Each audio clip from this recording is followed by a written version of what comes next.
The islanders care for the egg, and when the sea apples in the sea orchard have turned solid gold, the Papanagi knows that his egg has hatched, and he returns for the second part of the festival.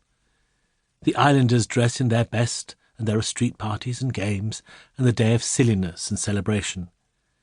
Everyone gathers to say a fond farewell to the baby sea dragon, the Noganagi, who returns with the Papanagi to the sea apple orchard and its mum. "Crumble cakes," said Betsy, "and I'm going to see them now." Chapter 3. Next morning, which was Wednesday, Mum arrived with a letter that had been delivered by a turtle. It was from her sister, Betsy's Auntie Coral. Sitting in the kitchen with her tail in a bucket, Mum read aloud from the letter. "Coral says she and the siren singers have been called away on siren duty."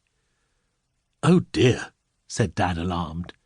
"She goes on to say she would have asked us to have Floss Grim, except that we don't have a mer-friendly house."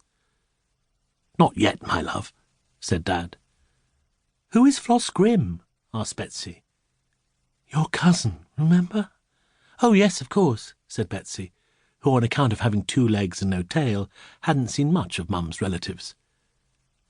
"What is siren duty?" Mum could be very watery when she wanted to be. She said it was to do with shipwrecks and pirates. "Someone has to keep the seas clear of trouble, and if we mermaids don't, who will?" "How do you do it?" asked Betsy. "Oh, by singing," said Mum, with a far-away look in her eye, which meant no further questions on the subject would be answered. "What else does the letter say?" "That there have been several sightings of pirate ships at the edge of the map of the world, and that Auntie Coral thinks it's a lot of seaweed over substance, and that pirates never come this way."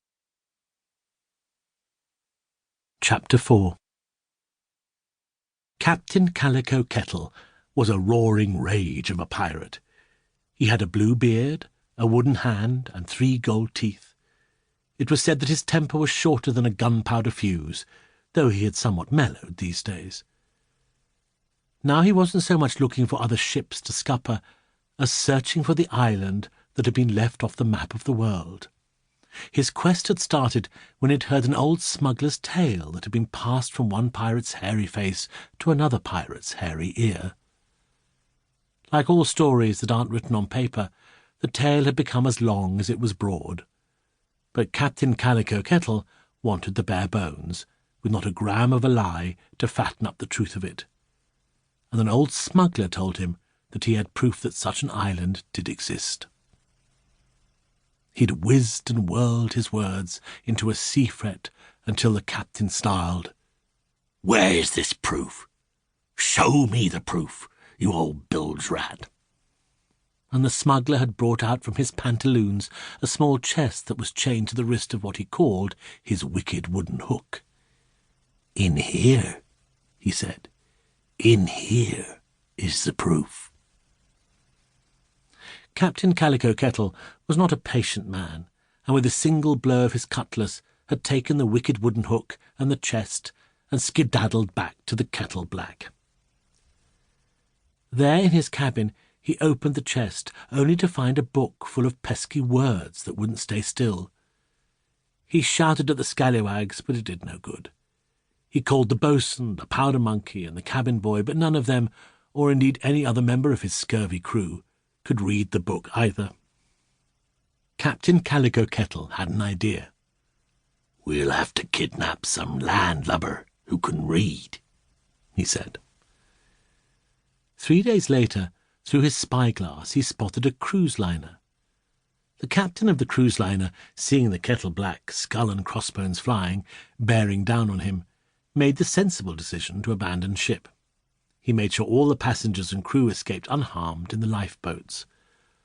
All, that is, except Septimus Plank. Septimus was a handsome young man who had trained to be a pastry chef, and this was his first job, baking cakes and pastries for the passengers' tea. He had been so busy making cream puffs that he hadn't realized the cruise liner had been boarded by pirates. Septimus was